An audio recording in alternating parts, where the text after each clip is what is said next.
So here we have the tile and grout after the cleaning, but before the color seal. And as you can see, the color, the customer did not like that color. It's a pinkish peach color.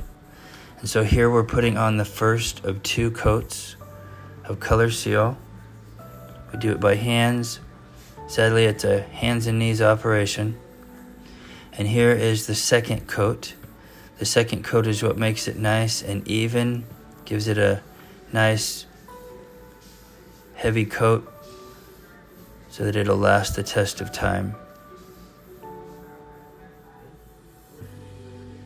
And then here's our result. We always pick a color that is similar to the edges of the tile so that you have a nice seamless look. And this way when you're mopping, it mops right off the floor because the color seal creates a complete moisture barrier.